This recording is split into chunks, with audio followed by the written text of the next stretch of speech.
Boa noite a todos. Gostaria de iniciar primeiramente agradecendo o convite feito pelo nosso irmão Gilberto.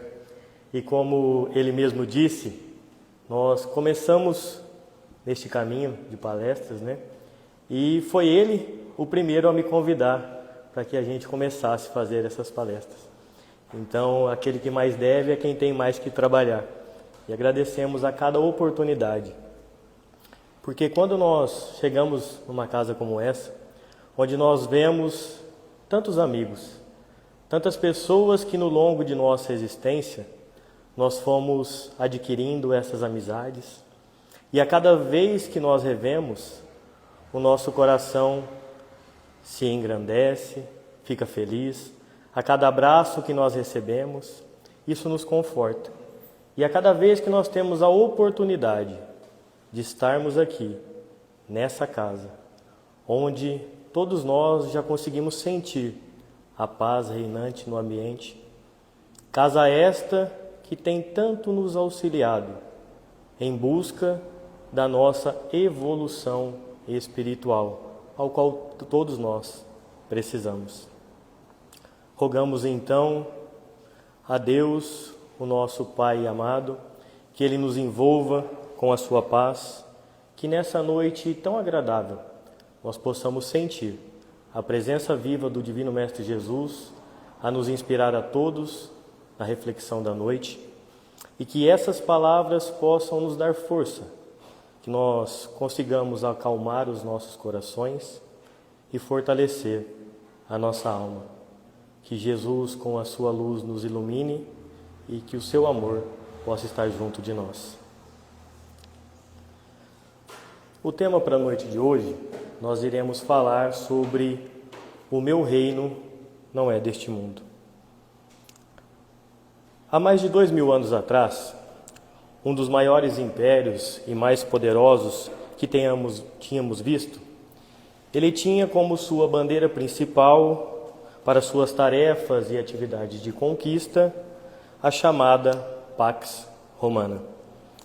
Uma das principais promessas dos povos romanos aos impérios conquistados era de lhes trazer-lhes paz. Nós iremos conquistá-los, iremos subjugá-los, mas pensem pelo lado bom.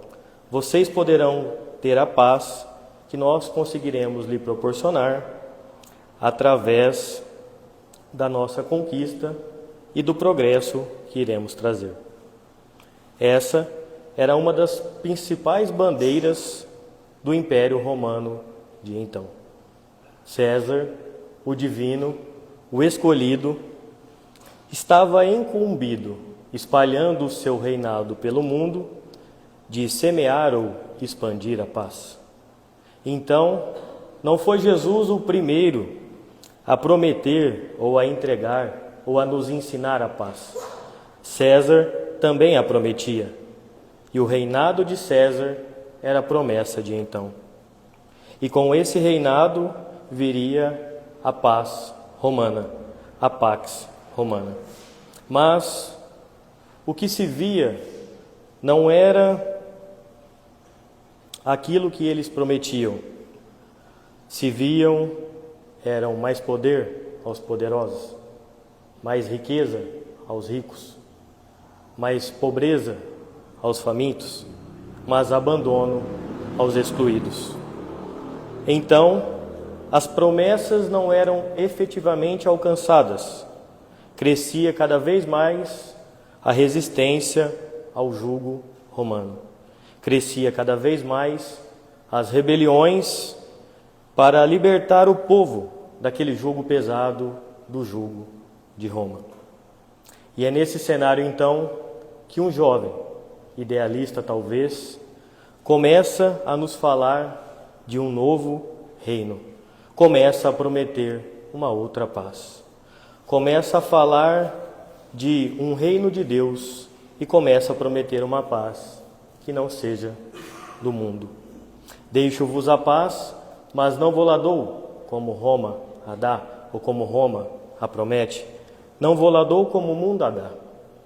E é nesse contexto, então, que esse jovem começa a trazer a nós uma nova perspectiva, uma nova opção de paz aos corações. E dando uma pausa na história, nós podemos meditar, meus irmãos. Acreditemos que no nosso íntimo, todos nós, o que nós de fato mais almejamos é a felicidade e a nossa paz espiritual.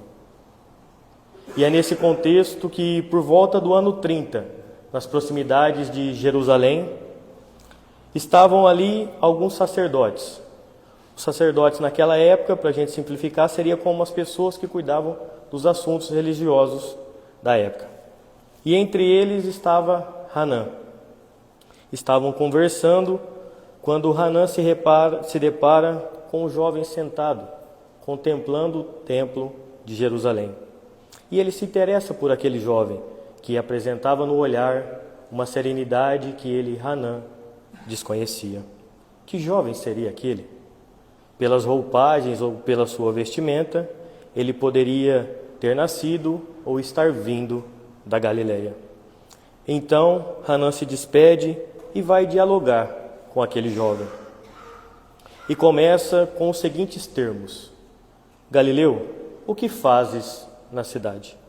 Ao que o jovem responde: passo por Jerusalém, buscando a fundação do reino de Deus. Aquele homem, aquele sacerdote, sumo representante de Deus na terra, fica intrigado. Como poderia ter a ousadia, sendo ele, Hanã, sumo representante de Deus na terra, desconhecer essa proposta de um reinado de Deus? Então ele pergunta: o que seria isso? O que vem a ser esse reino de Deus? Ao que o jovem irá respondê-lo: o reino de Deus é a obra divina no coração dos homens. O reino de Deus é a obra divina no coração dos homens. O sacerdote então dá uma gargalhada de desprezo e diz: obra divina de tuas mãos? Afinal de contas, o que pode vir de bom da Galileia? Por acaso se levantam profetas da Galileia? Aquela região excluída até mesmo pelos judeus, os seus irmãos de raça. Então ele continua: você pensa em construir essa obra. Quais são os seus recursos para fazê-lo? Quem são os seus auxiliares?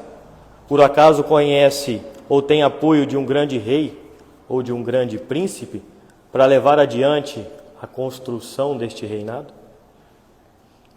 Ao que Jesus, o jovem Galileu, responde a ele: os meus seguidores virão de todos os lugares, de todos os pontos e de todas as nações. O sacerdote, com um olhar profundo de desprezo, se volta a Jesus e diz: certamente, os tolos e ignorantes estão por toda parte na terra. Mas você se propõe a realizar uma obra divina, e por acaso você já viu alguma vez uma estátua perfeita edificada com fragmentos de lama?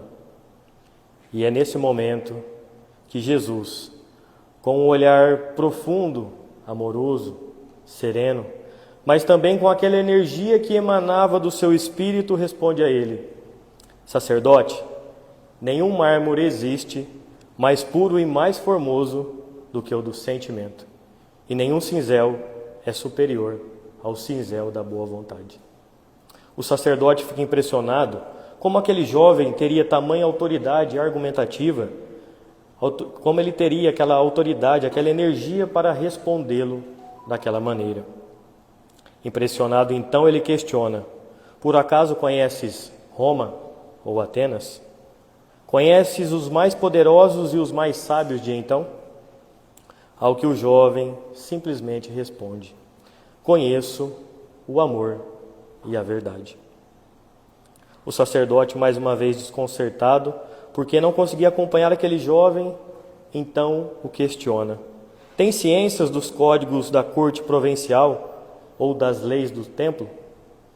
Ao que aquele jovem, sem se perturbar, responde apenas: conheço a vontade de meu Pai que estás no céu. O sacerdote, sem mais palavras, sem mais ter como argumentar com aquele jovem, lança a ele um sorriso de desprezo e segue adiante. E foi assim, desta maneira, com esse diálogo, que se iniciou a edificação do reino de Deus sobre a terra. E hoje, meus irmãos, nós temos a oportunidade de meditar em uma das frases mais marcantes que o Cristo nos disse: que o meu reino não é deste mundo. Uma frase que nos parece muito simples, porém com uma profunda reflexão, onde ela nos faz pensar o sentido de nossa vida, o verdadeiro sentido da nossa jornada aqui na terra. Jesus vem nos mostrar que nós podemos aplicar todos os seus ensinamentos em nosso dia a dia. E é isso que nós temos que trabalhar diariamente em nós para conseguirmos alcançar. E no capítulo 2 do Evangelho segundo o Espiritismo, intitulado O Meu Reino Não É Deste Mundo, no primeiro item nós conseguimos ver um momento muito importante, o diálogo entre Jesus e Pôncio Pilatos, momentos antes de sua crucificação. E nesse item nos diz: Pilatos, tendo entrado de novo no palácio e feito vir Jesus à sua presença, perguntou-lhes: És o rei dos judeus? Respondeu Jesus: O meu reino não é desse mundo. Se o meu reino fosse desse mundo, a minha gente houvera combatido para impedir que eu caísse nas mãos dos judeus. Mas o meu reino ainda não é aqui. Disse-lhe então Pilatos: És, pois, rei? Jesus respondeu: Tu o dizes, sou rei. Não nasci e não vim a este mundo senão para dar o testemunho da verdade. Aquele que pertence à verdade, escuta a minha voz. Que podemos então, meus irmãos, pensar qual o significado deste o meu reino não é deste mundo, onde Jesus aqui nos afirma que o reino dele não é na terra, porque se assim fosse, teriam lutado para que ele não fosse para a prisão, para que ele não fosse crucificado. Mas, ao contrário, ele aceita o sofrimento, aceita a cruz, porque ele sabe que o que ele tem a ensinar é muito maior do que isso. Ele veio nos trazer a verdade sobre Deus, a verdade sobre a vida espiritual, sobre amar o nosso próximo.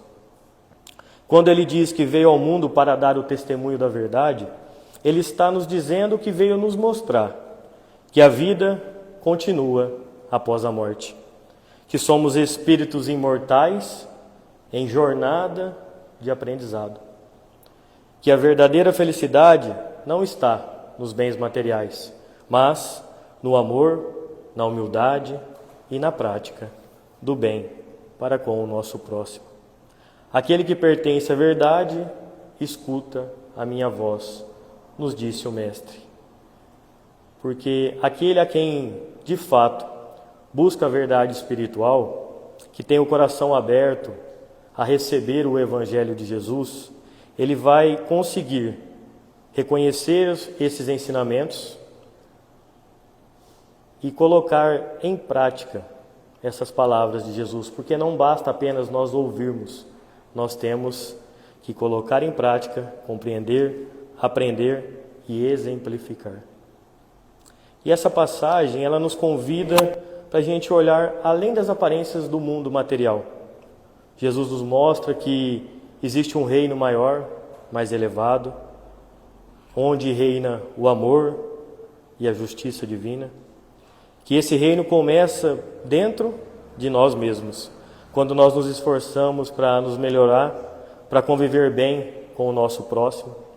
Ele veio nos ensinar que a vida espiritual não é aquela vida que nós temos que ficar preocupados em ocupar os tronos humanos, onde a gente busca tanto o reconhecimento perante a terra, mas nos esquecemos que nós temos que buscar perante aos céus.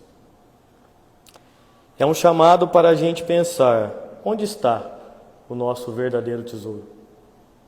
No mundo material ou no mundo espiritual? Jesus nos disse: onde estiver o vosso tesouro, também lá está o vosso coração. Se o nosso tesouro está nas coisas passageiras, no dinheiro, no poder, na ganância, na vaidade, no orgulho, quando tudo isso acabar e nós retornarmos à pátria espiritual, nós iremos sofrer muito, porque acreditamos que é a matéria que irá nos compensar. Mas quando nós entendemos que o verdadeiro tesouro está em fazer o bem, em amar o nosso próximo, em crescer espiritualmente, nós então entenderemos que o reino de Jesus pode ser sentido mesmo quando ainda nós estamos aqui na terra, quando ele começa a ser edificado dentro de nós mesmos. Jesus nos ensinou que esse reino não está mais como um conceito muito distante, e sim que ele se aproxima de nós a cada vez que nós vamos nos melhorando, nos evoluindo, que nós conseguimos então amar o próximo, perdoar nossas ofensas, ajudar os necessitados, que tudo isso faz sentido quando nós acreditamos que existe uma vida além da terra, onde nós somos chamados para prestar contas. E o Espiritismo vem então completar esse ensinamento de Jesus. Ele nos traz e nos tira de uma fé cega, ignorante, mas nos dá uma certeza que a vida continua, que os espíritos, através da mediunidade, nos descrevem o mundo espiritual com tanta clareza, com tanta riqueza de detalhes, que fica totalmente compreensível a todos nós, que não se torna mais uma crença, mas sim uma realidade comprovada por aqueles que já passaram do outro lado e nos retornam para dar o seu testemunho. Quantos de nós vivemos ainda correndo atrás dos bens materiais, dos status, da riqueza, do poder, da posse, e nós achamos que isso irá nos garantir a felicidade eterna. Mas a verdadeira felicidade não está em ter muito, mas termos o suficiente para conseguirmos buscar a nossa evolução espiritual. Na pergunta 922 do Livro dos Espíritos, a felicidade terrestre é relativa à posição de cada um? O que basta para a felicidade de um constitui a desgraça do outro. Haverá, contudo, algum critério de felicidade comum a todos os homens? Pergunta Kardec. E os Espíritos respondem: com relação à vida material, é a posse do necessário. Com relação à vida moral, é a consciência tranquila e a fé no futuro. Jesus então nos ensina que a verdadeira felicidade está na consciência tranquila, na fé no futuro, nos compromissos com os nossos valores espirituais. E Emmanuel, através de Chico Xavier, nos complementa com a sua mensagem: muitos suspiram pelo reino de Deus, contudo poucos se lembram de plantar-lhes os fundamentos. É necessário compreender que o céu começa em nós. O céu, meus irmãos, como muito assim os entende, começa dentro de cada um de nós, através de nossas ações, da nossa capacidade de amar, de ajudar o nosso próximo, de praticar o bem. E nós podemos ver um relato que explica muito bem isso, essa diferença dos prazeres do mundo para com o espiritual, onde nesse mesmo capítulo, uma rainha da França desencarnada, ela vem nos mostrar que teve uma grande surpresa em seu desencarne, porque ela acreditava que, por ter sido uma pessoa muito importante na Terra, seria recebida com honras ao reino de Deus. Mas, para sua surpresa, as pessoas simples, que até mesmo ela desprezava em vida, ocupavam nos céus posições de destaque.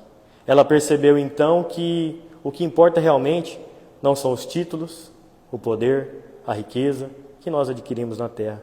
O que vale é o bem que nós fizemos, as lágrimas que nós enxugamos e o amor que nós praticamos. Jesus nos disse: o meu reino não é desse mundo. E Ele está nos ensinando que a verdadeira glória espiritual está não mais nos tronos terrenos, mas nas atitudes humildes, caridosas e amorosas que nós temos com o nosso próximo. E essa caridade também nós conseguimos ver no capítulo 15 do Evangelho segundo o Espiritismo, que fora da caridade não há salvação, onde Jesus deixa aqui os seus critérios para separar os justos dos injustos. É simples, é a prática da caridade. E a doutrina dos Espíritos vem então nos dizer que fora da caridade não há salvação. O mais importante, meus irmãos, é que essa caridade, ela não depende da nossa posição social. Lembramos então da passagem do bom samaritano, onde o samaritano não era considerado bom por muitos, mas ele fez a diferença. Ele teve compaixão, ele ajudou quem precisava. O que vale para Jesus, então, não é os títulos, não é as posses, não é a aparência, mas o amor que nós dedicamos ao nosso próximo. Que possamos colocar em pequenos atos diários esse reino de Deus em nós e nas nossas atitudes. Quando nós saímos de casa, vamos dar um beijo em nosso familiar, abraçar com amor. Vamos agradecer por nós podermos estar vindo até uma casa de oração, a gente poder tomar um banho, poder respirar sem a ajuda de aparelhos, poder ver a beleza dos pássaros, poder ser contemplado com o pôr do sol, uma das belezas mais magníficas de Deus. Quantas vezes nós agradecemos por isso?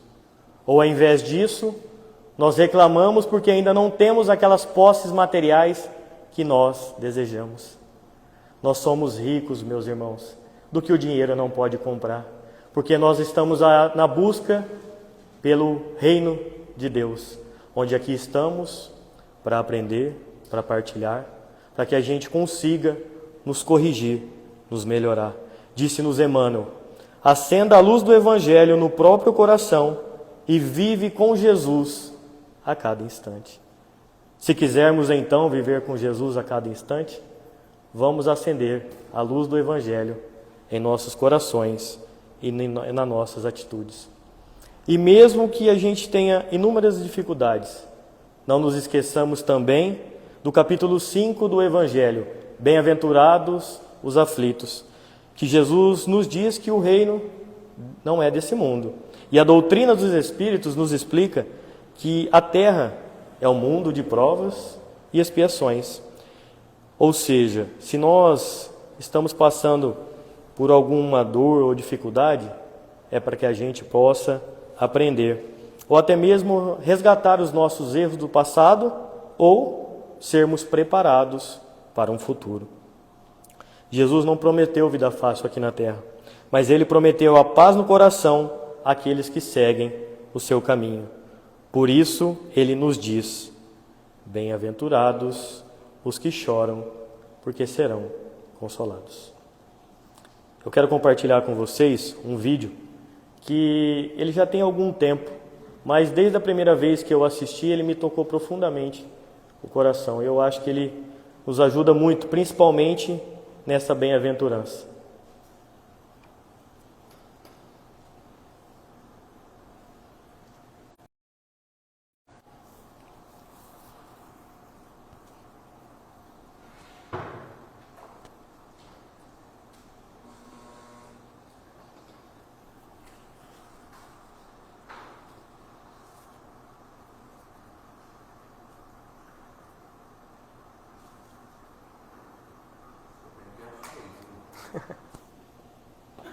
Acho que vai estar aqui, ó.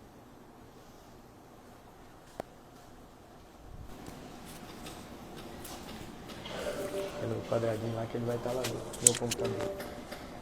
Aí, garoto. No mundo tereis aflição, certo? Então não tem como dizer para você que é fácil. Porque se o próprio mestre, se o Messias que nasceu perfeito, tanto em sua forma física quanto em seu caráter, sofre aflição, que dirá eu que sou falho. Paulo Henrique Nascimento Pereira. Eu tenho 24 anos. Daqui de 40 anos. A vida é aflita, o mundo é assim. Mas ele também fala, tem de bom ânimo, pois é nesse mundo. Por isso você tem que trabalhar todo dia a gente vence, mas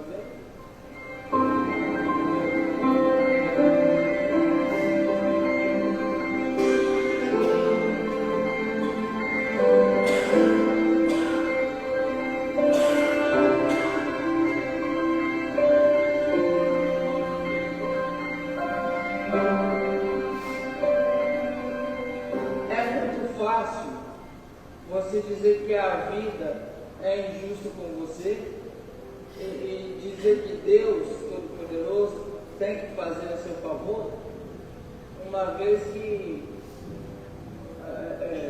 você se deita e espera a recompensa de Deus cair no seu colo.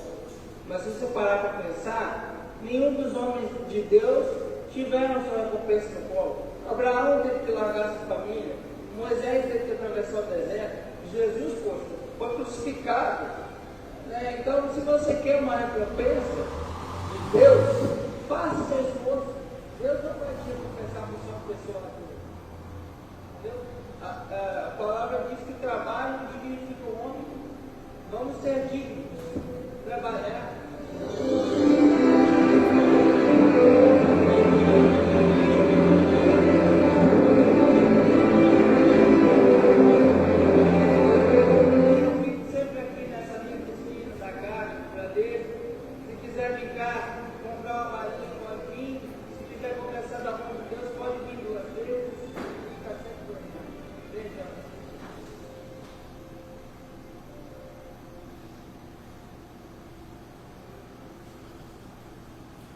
O que esse irmão então nos ensina, meus caros amigos? Ele já entendeu que o reino de Deus não é desse mundo, que aceita sua prova com resignação, mas ao invés de se lamentar e criticar, ele luta, de acordo com as condições que ele tem. E nós, até quando ficaremos lutando excessivamente através dos bens terrenos, em busca daquela riqueza material que as traças corroem? Há quanto tempo continuaremos ainda com a luta incessante, perdendo até mesmo a oportunidade da existência, nos adoecendo em busca da matéria que nós não conseguimos alcançar? Precisaremos chegar ao ponto de retornar à pátria espiritual como espíritos ainda devedores por não ter cumprido o que Deus espera de nós. O momento não é para amanhã, o momento é para agora, é para hoje, onde nós entendemos que o amor do Cristo se faz nascer dentro do coração de cada um de nós. Que se queremos um mundo diferente, que possamos então construir este reinado dentro de cada um de nós, para que sejamos então exemplos dignos para que o próximo também se aperfeiçoe. Quando nós vemos em busca da palavra do Evangelho, nós temos que vir com a nossa mente aberta e o nosso coração, ansiosos e desejosos pela melhora, que possamos compreender que o amor do Cristo se faz presente em cada criatura, até que consigamos não olhar mais aquele mendigo despejado à calçada, sem que nós tivéssemos a compaixão de ajudá-lo. Que não mais nós possamos olhar o nosso irmão com indiferença através da sua classe social, a sua cor, o seu método de agir ou de pensar. O amor nos une a todos, indistintamente. Que possamos então pregar o amor do Cristo existente em nós. Quando nós fomos criados, essa centelha do amor foi colocada no coração de cada um. Que faça então com que essa chama aqueça, nos revigore e nos dê a luz necessária com o direcionamento correto, para que não mais sejamos presos à matéria, mas que possamos buscar a glória espiritual através dos nossos atos, corrigindo os nossos erros e dando a mão, com amor, sem julgamento, àquele que precisa do auxílio. O julgamento, meus irmãos, só pertence a Deus. A nós nos cabe amar. Se queremos então ser felizes, vamos amar o nosso semelhante, como o próprio Jesus nos amou, e perdoar qualquer que seja a ofensa, porque o Mestre, em suas últimas palavras na cruz, nos disse: perdoa-os, meu Pai, eles não sabem o que fazem. Se Ele veio nos exemplificar, por que ainda conseguimos guardar tanta mágoa, tanto ódio, tanto orgulho daquele irmão que errou em um momento de dificuldade conosco? Por que não mais deixamos isso de lado e damos importância para o que realmente importa, que é espalhar o amor da sua forma mais completa, sem julgamentos? Que o Divino Mestre Jesus possa nos envolver a todos, que Ele possa nos inspirar com o seu amor e com a sua paz, e que a semente do Evangelho, colocada no solo dos nossos corações, possa se fazer germinar, para que ela dê novos frutos, novas sementes, para que possa também ser ramificada para todo o mundo. Que Jesus nos abençoe e nos envolva sempre com a sua paz.